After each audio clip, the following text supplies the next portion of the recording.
بسم الله الرحمن الرحيم الحمد لله وكفى وسلام على عباده الذين اصطفى أما بعد فأعوذ بالله من الشيطان الرجيم بسم الله الرحمن الرحيم إن الذين قالوا ربنا الله ثم استقاموا تتنزل عليهم الملائكة ألا تخافوا ولا تحزنوا وأبشروا بالجنة التي كنتم توعدون صدق اللہ العظیم۔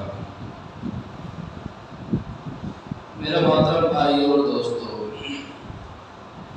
اللہ تعالیٰ کا بے انتہا فضل کرم احسان ہے کہ اللہ تعالیٰ نے ہم سب کو ایک خوشگوار اور قیمتی زندگی عطا فرمائی، اور اللہ تعالیٰ نے اس زندگی میں وہ مواقع ہم سب کو عطا فرمائے جن کے ذریعے سے ہم اللہ تعالیٰ کو راضی کر سکتے ہیں۔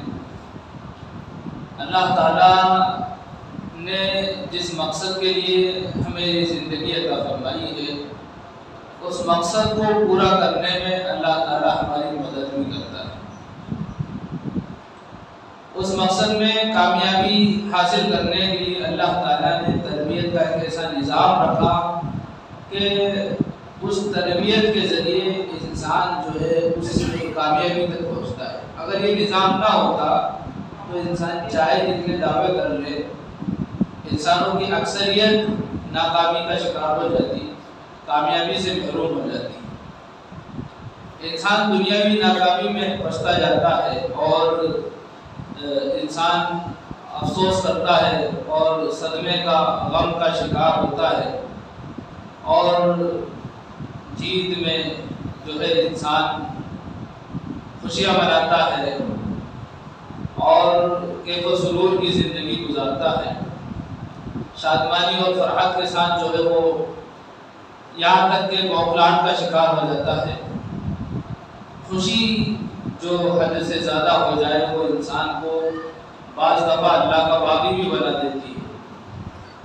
اللہ تعالیٰ جانتا ہے کس کو کم خوشی دینا ہے اور کتنی دینا ہے، اور کس کو صدمہ دینا ہے اور کتنا دینا ہے۔ اللہ تعالیٰ انسان کو اس کی طاقت اور اس کی ہمت کے وقت جو ہے آزمائش میں یا خوشحالی میں مبتلا کرتا ہے، آزمائش میں مبتلا کرتا ہے اور خوشحالی عطا کرتا ہے۔ ایسا کبھی نہیں ہوا نہ ہوگا کہ انسان کو اس کی طاقت سے زیادہ اللہ تعالیٰ آزمائشیں اور مصیبتیں دے، اور ایسا بھی کبھی نہیں ہو سکتا کہ اس کی طاقت سے زیادہ اس کو خوشیاں مل جائیں۔ یہ تو انسان کا مزاج ہے کہ وہ نہ خوشی کا صحیح استعمال کر پاتا ہے، نہ ہی آزمائشوں کو صحیح نہج پر اور صحیح طریقے پر اس میں کام کرتا ہے تاکہ وہ آزمائش میں کامیاب ہو سکے۔ آزمائش کو وہ مصیبت سمجھتا ہے اور خوشحالی کو وہ نعمت سمجھتا ہے، حالانکہ ایسا ضابطہ اللہ کا نہیں ہے۔ اللہ تعالیٰ نے تو ایک تربیت کا نظام بنایا ہے اور قرآن میں بیان فرما دیا، لا یکلف اللہ نفسا الا وسعها، ہم کسی انسان کو اس کی طاقت سے زیادہ کسی بات کا مکلف نہیں بناتے، کسی انسان پر اس کی طاقت سے زیادہ بوجھ نہیں ڈالتے۔ جتنی طاقت ہوتی ہے اس کے بقدر اس کے اوپر بوجھ اللہ تعالیٰ ڈالتے ہیں۔ یہ اللہ تعالیٰ کا ایک نظام ہے۔ آپ نے سنا ہوگا کہ جو ہرقل تھا، بہت بڑا عظیم بادشاہ تھا، وہ ایک خاص مٹی سے اس کی سراہی بنائی جاتی تھی، اس میں پانی رکھا جاتا تھا، اس پانی کو پیا جاتا تھا۔ ایک خاص قسم کی مٹی سے بنائی ہوئی سراہی سے وہ پانی پیا کرتا تھا اور اسی میں فخر کیا کرتا تھا، اور لوگ اس کے اس پانی پینے پر جلا کرتے تھے، حسد کیا کرتے تھے۔ اگر ہرقل بادشاہ کو پتہ چل جائے کہ بعد کے زمانے میں، یعنی ہم لوگوں کے بارے میں پتہ چل جائے کہ یہ لوگ فریج میں رکھ کر ٹھنڈا پانی پیتے ہیں، تو وہ ہم لوگوں سے حسد کرنے لگ جائے۔ اس لیے کہ اس زمانے میں وہ خاص قسم کی مٹی کی جو سراہی ہوتی تھی اس میں پانی زیادہ ٹھنڈا رہتا تھا، اس اس کو پتہ چل جائے کہ فریج میں اس سے بھی زیادہ ٹھنڈا پانی دیتا ہے اور ہم لوگوں کو دیکھ لے وہ تو ہم لوگوں سے اثر کرے. اسی طرح قیصر روم جو تھا وہ بہت بڑا بادشاہ تھا روم کا. اس کے لیے شتر مرغ کے پنکھ سے بنائے ہوئے پنکھوں سے ہوا کی جاتی تھی. تو وہ اسی میں فخر کرتا تھا اور وہ سوچتا تھا میرے جیسا کوئی نہیں. اور دوسرے لوگ اس کے اس عیش و عشرت پر حسد کرتے تھے, جلتے تھے. اگر اس کو پتہ چل جائے کہ یہ جو لوگ ہیں 15ویں صدی کے لوگ جو ہے یہ اے سی اور پنکھوں میں رہ رہے ہیں, کولر کی ہوا کھا رہے ہیں, تو وہ بادشاہ, وقت کا بادشاہ ہم سے اثر کرے. اے سی اور پنکھے جن سے ہم فائدہ اٹھاتے ہیں ان کے ہزاروں حصے کے برابر نہیں تھے وہ شتر مرغ کے پنکھ کے بنائے ہوئے پنکھے, لیکن اسی میں وہ مست تھا.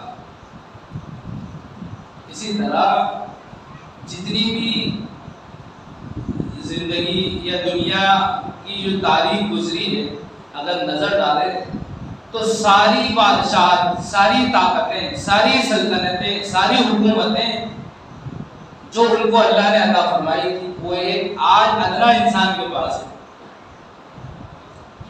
ادنا انسان کے پاس ہے.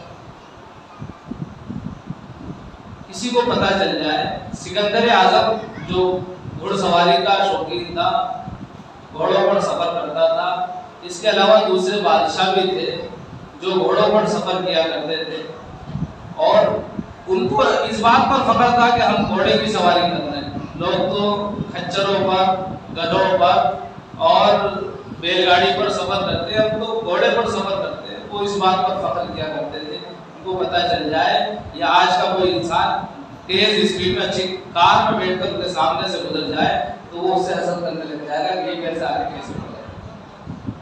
تو ایک ادنا انسان کو اس دور میں, ایک عام انسان کو اللہ تعالیٰ نے بادشاہوں کی زندگی عطا فرمائی کہ اس کے پاس ہوا کھانے کے لیے پنکھا ہے, کولر ہے, اے سی ہے, سفر کرنے کے لیے کار ہے, موٹر سائیکل ہے, یا کچھ نہیں تو کرائے کی بسیں ہیں, ٹرین ہے, ہوائی جہاز ہے. حضرت سلیمان علیہ السلام کو اللہ تعالیٰ نے حکومت عطا فرمائی تھی کہ ہوا پر ان کی حکومت چلتی تھی, ہوا ان کے تابع تھی. وہ قالین بچھاتے تھے, ہوا کو حکم دیتے تھے قالین ہوا اڑا کر, قالین کو ہوا اڑا کر لے جاتی تھی, جہاں وہ چاہتے تھے وہ کر جاتے تھے. آج انسان جو ہے پلین کے اندر, ہوائی جہاز کے اندر جو ہے سفر کر رہا ہے. تو اللہ تعالیٰ نے ایک عام انسان کو, ایک ادنا انسان کو جو نہ تو نبی ہے, نہ ولی ہے, نہ کوئی فرشتہ ہے, نہ کوئی مقرب بندہ ہے, ایک عام انسان ہے, وہ بھی اللہ تعالیٰ کی اتنی عظیم نعمتوں سے فائدہ اٹھاتا ہے. تو پھر منہ لٹکے ہوئے کیوں ہیں, چہرے لٹکے ہوئے کیوں ہیں, مرجھائے ہوئے کیوں ہیں, افسوس کیوں ہے؟ اس لیے کہ ہم اللہ کی دی ہوئی نعمتوں کو نعمت سمجھ ہی نہیں رہے. خوشحالی دی ہے تو ہم سوچ رہے ہیں تو ہمارا کمال ہے, میری محنت سے کمایا ہوا پیسہ ہے. اور مصیبت کوئی آ گئی, کوئی پریشانی آ گئی, ارے وہ ایسا کر لیتا تو ایسا ہو جاتا. ایسا کچھ نہیں. اللہ کا ایک نظام ہے, تربیت کا نظام. اللہ تعالیٰ مختلف مراحل میں رکھ کر انسان کو تربیت کر کے ایک مقام تک پہنچانا چاہتا ہے. وہ مقام جس کے لیے اللہ نے دنیا میں ہمیں بھیجا ہے, پیدا کیا ہے, اس مقام تک پہنچانے کے لیے اللہ تعالیٰ نے یہ سب نظام بنایا ہے, تربیت کا نظام. کبھی پریشانی, کبھی خوشحالی, کبھی کوئی مصیبت, کبھی کوئی آزمائش, کبھی کوئی اللہ تعالیٰ نے نعمت دے. تو اللہ تعالیٰ انسان کے اوپر اس کی طاقت سے زیادہ بوجھ نہیں ڈالتا. وہ عبادت کا ہو یا اللہ کے کسی حکم سے تعلق رکھنے والا عمل ہو یا دنیا کی کسی چیز سے تعلق رکھنے والا کام ہو, اللہ تعالیٰ کبھی بھی کسی انسان پر اس کی طاقت سے زیادہ بوجھ نہیں ڈالتا. انسان ہے جو نا سمجھی میں غلط قدم اٹھا جاتا ہے. اور اللہ کو پانے کے لیے, اللہ کو راضی کرنے کے لیے, اللہ کو خوش کرنے کے لیے کوئی بہت زیادہ ریاضتیں کرنے کی, تودو کرنے کی ضرورت نہیں. اللہ تعالیٰ جو 70 ماہوں سے زیادہ محبت کرتا ہے۔ اور یہ بات اچھی طرح سمجھ لو، یہ جو لفظ ہے 70 ماہوں سے زیادہ محبت کرتا ہے، یہ گنتی کے 70 نہیں ہے، بلکہ یہ تعداد کی اکثریت کو بتانے کے لیے ہے کہ کون زیادہ محبت کرتا ہے۔ ورنہ کسی حدیث میں آپ کو یہ نہیں ملے گا کہ 70 ماہوں سے زیادہ، یعنی آج کا انسان کہے گا 70 یعنی 71 ہو جائے گا، 80 ہو جائے گا، 100، ایسا نہیں۔ تعداد کو بتانے کے لیے کہ بہت زیادہ، اللہ بہت زیادہ محبت کرتا ہے۔ دنیا کی ساری مائیں مل جائیں تو بھی اللہ کی محبت کا مقابلہ نہیں کر سکتے، اس لیے کہ اللہ جانتا ہے کہ اس کو کب کیا دینا ہے، کب کون سی چیز اس کو فائدہ پہنچائے گی، کب کون سی چیز اس کو جو ہے صحیح رخ پر رکھے گی، یہ اللہ جانتا ہے، دنیا کا کوئی انسان نہیں جانتا۔ اللہ تعالیٰ جو ہے 90 تلے انداز میں انسان کی پرورش کرتا ہے، اتنا ہی اللہ دیتا ہے جس میں انسان کی زندگی کا رخ صحیح رہے، اور کسی کا رخ اگر بدل گیا ہے تو ناسمجھی میں بدلا ہے۔ اس کا یہ مطلب نہیں ہے کہ اللہ تعالیٰ نے کسی کو خوشی دے دی ہے اور وہ خوشی میں بہک گیا ہے، بگڑ گیا ہے تو اس کو زیادہ خوشی دے دی ہے، یہ مطلب نہیں۔ اللہ تعالیٰ نے اس کے حد میں دی ہے، اگر وہ چاہتا تو اس کا بہت زیادہ فائدہ اٹھا سکتا ہے۔ نعمتوں سے اور نعمتوں کے شکر پر اللہ تعالیٰ انسان کو جہاں اپنے قریب کرنا چاہتا ہے، وہاں چاہتا ہے کہ یہ دنیا میں ایک اچھا پیغام دے کر جائے، دنیا میں ایک انسانی زندگی کے لیے جو اللہ تعالیٰ کے کائنات کو بنانے کا مقصد ہے، اس مقصد میں فروغ ملے، کسی طرح ترقی ہو۔ تو اس طرح سے ایک ادنا انسان کو اللہ تعالیٰ اعلیٰ درجے کی ترقی تک پہنچا دیتے ہیں۔ واقعات بے شمار ہے جو بارہا ہم سنتے رہتے ہیں کہ اللہ تعالیٰ نے تھوڑی سی نعمت دی، اللہ کا شکر ادا کیا اس تھوڑی سی نعمت پر، تو اللہ نے بہت زیادہ بڑھا دی، اور ناشکری کی تو اللہ تعالیٰ نے بہت زیادہ نعمتوں میں رکھ کر انسان کو جو ہے ایک ایسا عبرت کا نشان بنا دیا کہ دنیا حیرت کر رہی کہ یہ کیا ہو گیا۔ لیکن اس کے بالمقابل، یہ عام لوگوں کی بات، اس کے بالمقابل اگر نبیوں کی زندگی دیکھی جائے، صحابہ کرام کی زندگی کو دیکھا جائے تو بہت مختلف نظر آتی ہے۔ حضرت ایوب علیہ السلام کا واقعہ بارہا آپ نے سنا ہوگا کہ اللہ تعالیٰ نے بہت زیادہ ان کو نعمتوں سے نوازا، کئی ساری اولادیں اور ہر طرح کا ساز و سامان، بھیڑ بکریاں ان کے پاس کئی ساری موجود، لیکن اللہ تعالیٰ امتحان لینے پر آیا تو سب کچھ چھین لیا۔ شیطان نے یہ کہا کہ اللہ یہ جو تیرا بندہ ہے ایوب، یہ تو صرف اس لیے تجھے یاد کرتا ہے کہ ساری نعمتیں اس کے پاس ہیں، اگر تیری نعمتیں اس کے پاس نہ ہو تو یہ تجھے بھول جائے گا۔ اللہ تعالیٰ نے ایک ایک کر کے ساری نعمتیں چھین لی، اس کے باوجود حضرت ایوب علیہ السلام اللہ کی عبادت میں لگے رہے، آزمائشوں پر صبر کرتے رہے، اور سمجھ گئے کہ یہ اللہ کی طرف سے اللہ تعالیٰ مجھے جو ہے جانچنا چاہتا ہے، میرا امتحان لینا چاہتا ہے۔ صبر کرتے رہے اور اللہ کی عبادت میں لگے رہے، تو پھر اللہ تعالیٰ نے وہ ساری نعمتیں جو چھینی تھی ایک آزمائش کے طور پر، اس سے کئی گنا زیادہ اللہ نے پھر زیادہ۔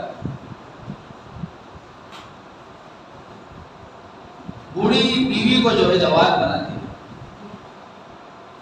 اللہ تعالیٰ نے دنیا میں جوانی دی، کیوں؟ آزمائشوں کے بعد، پریشانیوں پہ صبر کرنے کے بعد جب انسان آزمائش میں یعنی امتحان میں کامیاب ہو جاتا ہے تو پھر اللہ تعالیٰ اس کو نوازتا ہے۔ اسی طرح صحابہ کرام کا معاملہ ہے، صحابہ کرام نے محنتیں کی، قربانیاں دی، دین کے لیے وہ آگے بڑھتے رہے، انہوں نے دنیاوی اسباب کو ترجیح نہیں دی، انہوں نے مال و اسباب کو سب کچھ نہیں سمجھا، بلکہ وہ یہ سمجھتے تھے اور یہ جانتے تھے اور اس کے مطابق زندگی گزارتے تھے کہ ہمارا اللہ ہم سے چاہتا ہے کہ ہم اس کی مرضی کے مطابق زندگی گزاریں۔ اس بات کو انہوں نے سمجھ لیا تھا، جان اللہ کی دی ہوئی، مال اللہ کا دیا ہوا۔ تو جب قرآن کی اس آیت کو انہوں نے پڑھا، ان اللہ اشتری من المؤمنین انفسهم واموالهم بان لهم الجنہ، کہ یہ جان، یہ مال اللہ کا دیا ہوا ہے اور اللہ نے خرید لیا ہے جنت کے بدلے۔ اس اعتبار سے اللہ نے انسان کا مقام و مرتبہ بھی بڑھایا اور انسان کو بتا دیا کہ دنیا کی زندگی صرف ہمارے لیے، جس کو دوسرے الفاظ میں اللہ تعالیٰ نے قرآن میں بیان فرمایا وَمَا خَلَقْتُ الْجِنَّ وَالْإِنسَ إِلَّا لِيَعْبُدُونِ، حسر کے ساتھ، تاکید کے ساتھ کہ صرف اور صرف میری عبادت کے لیے میں نے جنات کو اور انسانوں کو پیدا کیا۔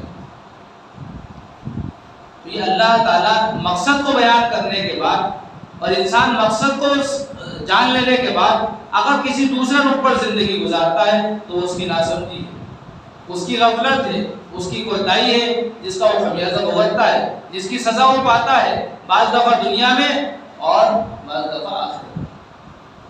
جو اللہ کے ممکن ہیں دنیا میں اللہ تعالیٰ ان کو عیش و عشرت دے دیتا ہے، خوشحالی اور فارغ البالی عطا کر دیتا ہے، اس لیے کہ دنیا اللہ نے ان کے لیے جنت بنا رکھی ہے، لیکن آخرت ان کے لیے جہنم مقدر ہے، آخرت میں ان کا ٹھکانہ جہنم ہے، اس لیے کہ اللہ تعالیٰ کے منکر کو اللہ تعالیٰ ہمیشہ جہنم میں جلائے گا، جنت کی خوشبو بھی وہ نہیں سن سکے گا۔ اللہ تعالیٰ نے صاف الفاظ میں بیان فرما دیا اعدت للکافرین، جہنم اللہ کے انکار کرنے والوں کے لیے، اور جو اللہ کو مانتا ہے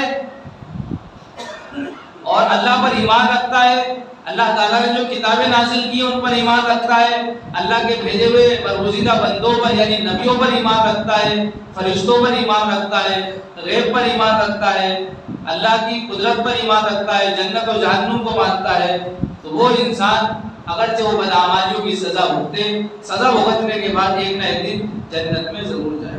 تو یہ اللہ تعالیٰ کا کتنا بڑا قیمتی تحفہ، قیمتی انعام کہ اللہ تعالیٰ کہ صرف ہم اس عقیدے کے ساتھ زندگی گزارتے ہیں کہ ہاں اللہ ہے، اللہ نے نبیوں کو بھیجا تھا، اللہ نے فرشتوں کو، اللہ کے یہاں فرشتے ہیں جو وحی لے کر آتے تھے، بعض فرشتوں کی ڈیوٹی الگ ہے، کسی کو سجدے کے لیے، کسی کو قیام کے لیے، کسی کو رکوع کے لیے یا کسی کو تسبیحات کے لیے اللہ تعالیٰ نے پیدا کیا ہے۔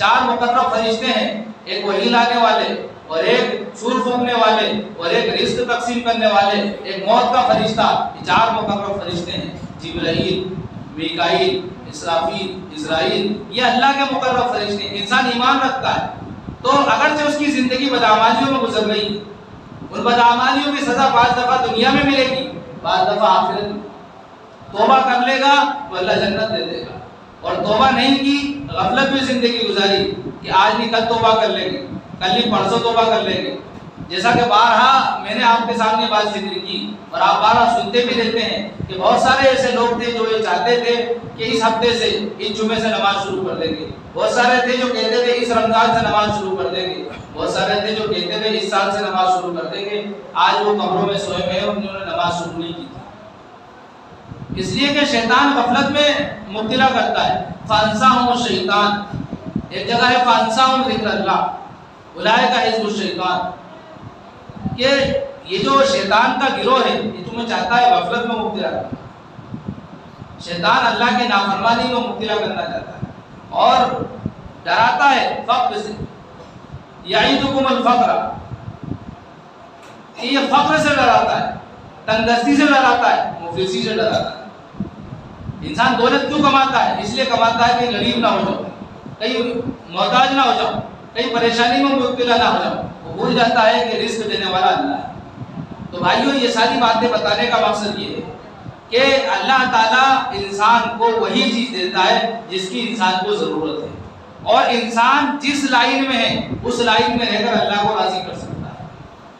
ایسا نہیں ہے کہ اس کے لیے انسان کو، مان لو تاجر ہے تو تجارت چھوڑ کے اس کو مسجد میں آ کر سے تو تسبیح لے کر بیٹھ جانا ہے تو اللہ راضی ہوگا، کسان ہے تو اپنی کھیتی چھوڑ کر مسجد میں بیٹھ جائے، بس تسبیح گھماتا رہے، اللہ اللہ کرتا رہے تو اللہ راضی ہوگا، ایسا نہیں ہے۔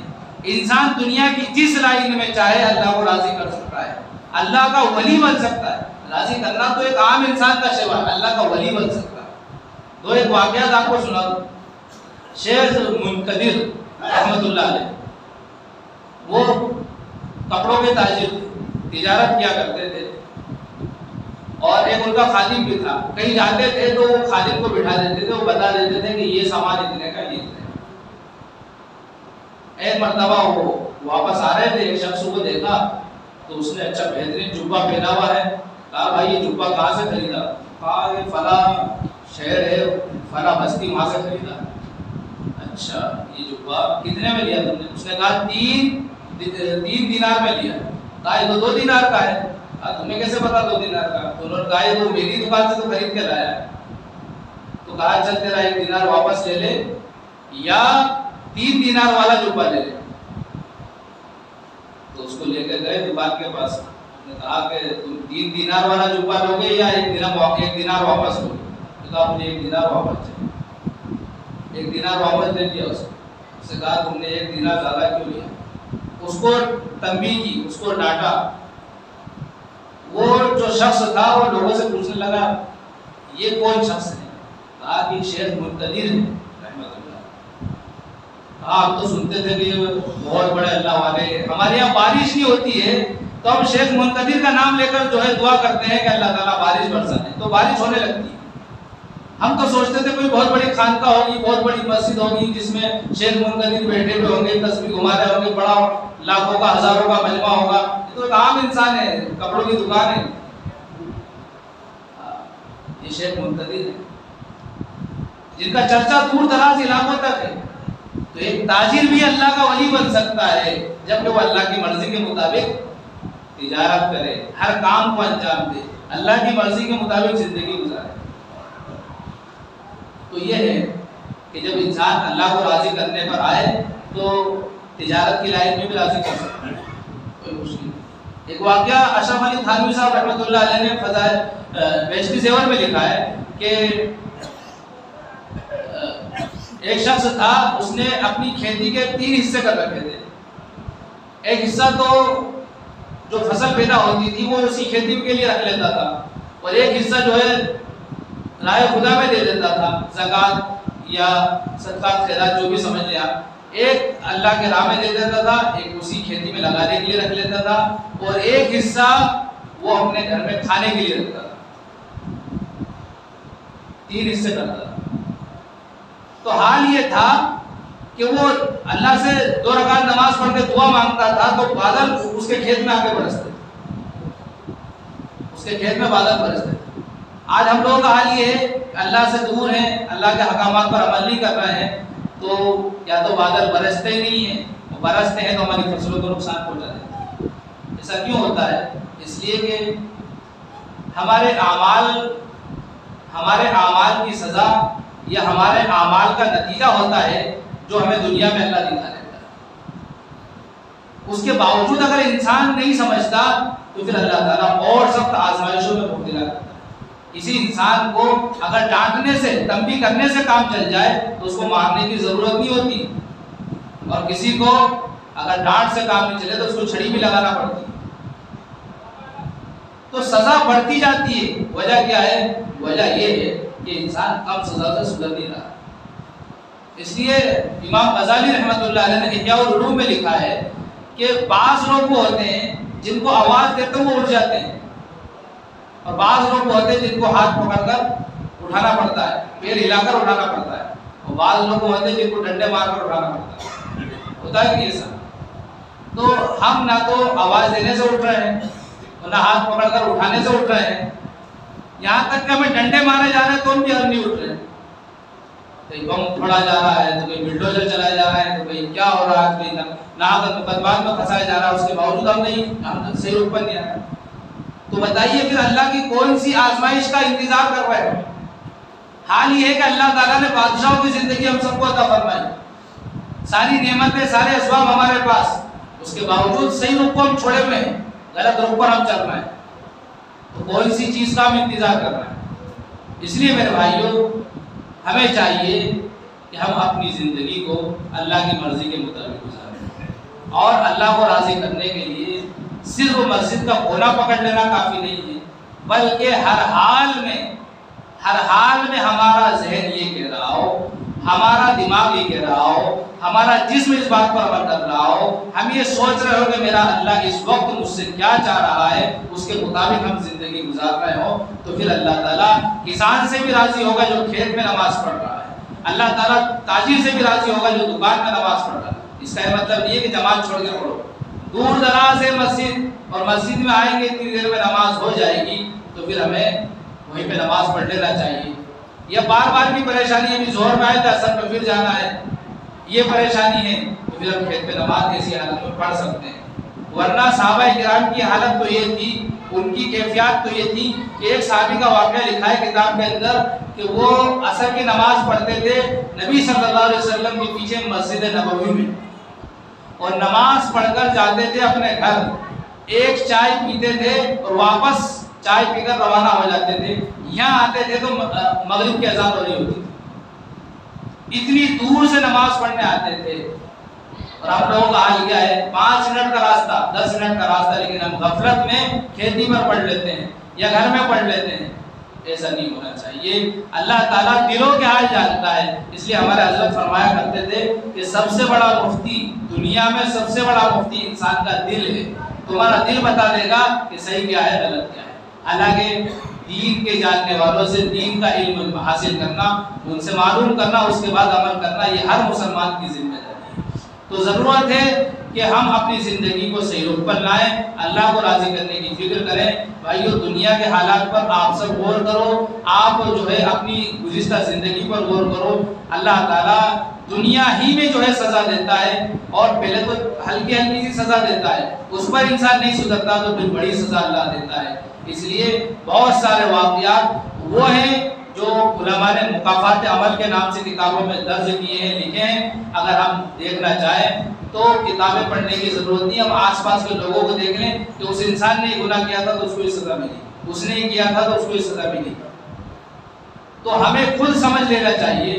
ہمارے حضرت ایک مثال دے کر بتاتے تھے، بتا کر بات ختم کروں، کہ جس طرح ہم جاتے ہیں کہیں سفر کر کے تو ہم بورڈ پر پڑھتے ہیں کہ راستہ کہاں جاتا ہے.